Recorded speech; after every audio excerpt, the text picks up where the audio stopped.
وفد بلارن وهجامينه مشرح مدحوينه حسبي معارض كاي ودني عبد الرحمن محمد عبد الله عرو iyo sidoo kale gudoomiyaha xusbiga wadani xirsi cali xaaji xasan ayaa si miyiga musaana lagu soo dhaweeyay degmada Ceelafeen ee gobolka Sanaag waxaana soo dhaweyntaasi musharax madaxweyne xusbiga wadani ka qayb qaatay taageerayaasha kala duwan ee xusbiga wadani degmada Ceelafeen oo isugu jiray haween dhalinyaro waayeel wax garad xildhibaano iyo mas'uuliyiinta heer gobol iyo heer degmada xusbiga wadani waxaana soo dhaweyntaasi kadib goob fagaaraha kala hadlay taageerayaasha xusbiga wadani ee soo dhaweeyay musharax madaxweyne iyo waftigiisa uu hogaaminayo iyagoo taageerayaasha u sheegay inay ka qayb qaataan isdiiwaangelinta qaadashada kaarka codbixinta waxaana uu horreyn halkaasi ka hadlay mas'uuliyiinta xusbiga mucaaradka ah wadani ee degmada Ceelafeen qaar kamid ah xildhibaanada golaha deegaanka degmada Ceelafeen iyo sidoo kale cuqaal waayeel wax garad dhalinyaro iyo aqoonyahanka degmada Ceelafeen dhamaantood bas ay soo dhaweeyay musharaxa madaxweyne xusbiga wadani Abdiraxmaan Maxamed Cabdullaahi safarka ujeedka Abdiraxmaan Ciro oo ujeedkiisu ahaa sidii uga shaqeyn lahaayeen dardargelinta diiwaangelinta kaarka codbixinta waa shacab ragaaday oo sida geel uga ragaada shacabku way ragaadeen waxaana muddo qodax baa mudday qodaxdaana wax ka dhiftay doonayaan waxa ka dhifay xusbiga wadani baa ka dhifanaya sidaas ayay diyaar u yihiin inay fartooda ku doortaan isbedelka qaataan ayay diyaar u yihiin maanta dadku waa soo guuray marka koobaad iyo mar labaad iyo mar saddexaadba hadaan nahay bulshada degmada Ceelafeen ku dhaqan waxaanu gacmo furan ku soo dhaweynaynaa xusbiga wadani iyo waftiga ka socda waxaanu leenahay biidnillaahi tacaala waan ugu soo noqnoqoteen dareen baad nala tihiin waanu idin la soconaa reer Ceelafeen waxay la baraysatay xukuumadda kulmiye inay u qodo meel aan waxba ka jirin oo ay waqtigooda iyo jaaniskooda ku lumiso waa ogtiina waxaynu maranaynaa haraadkii waxay nooga sii daray diiwaangelinteeni waa la siyaasadeeyay waa aragtaan qolaba astaan ka dhimato qasalisan si fiican loo aasay waa hadii axad ku raaco waa hadii codka raacisaan ma si fiican soo dhaweyseen soo codka raacin maysaan codka soo siin maysaan wadani diiwaangelinta ka qayb qaata waxaan leenahay ku soo dhawaada degmadii Ceelafeen waxaan filayaa indhihiinu inay ku wabaristeen saaka degmadii Ceelafeen oo midaysan oo aan idin kala hadhinin oo diyaar u ah soo dhaweyntiina iyo taageeradiina iyo inay codka idin siiyaan war soo codka saa ku siin mayno karim ilaahay waxaanu jarjeynaa markii hore aan fartayada qaninay inaanu mar labaad fartayada malab daro mar labaadka anigu ku hadlaya degmada reer Huluul waa xusbigii koobaad ee baabuurna siisa iyadoo aan arag baabuur dawladna siisayba ragii hore wuxuu yiri war geeliday waxa lagama dhex qaban karo geeliday waxa lagama dhex qaban karo waxaan leeyahay shacabkii madaxay wuu diday dhan walba wuu cararay ilaahay waxaan ka baryayaa kuwii codkooda soo dhaweyn lahaa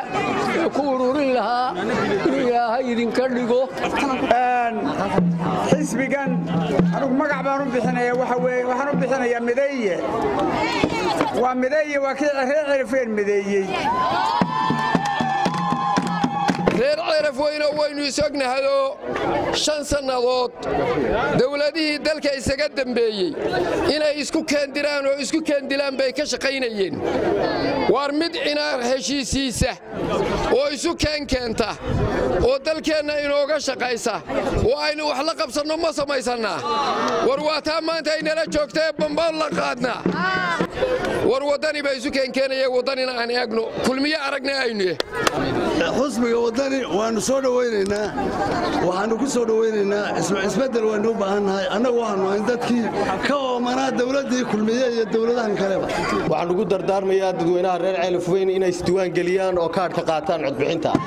si ay fartooda ugu bedelaan xukuumadan 5 sano ee u dambeysay fadhiidka ahayd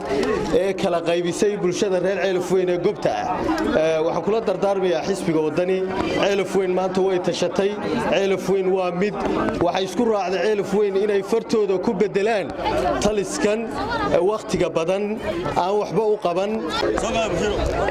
dhammaan reer Ceelafeen aad baan idinku mahadnaqaynaa sida quruxda badan ee qiimaha leh ee xamaasadda leh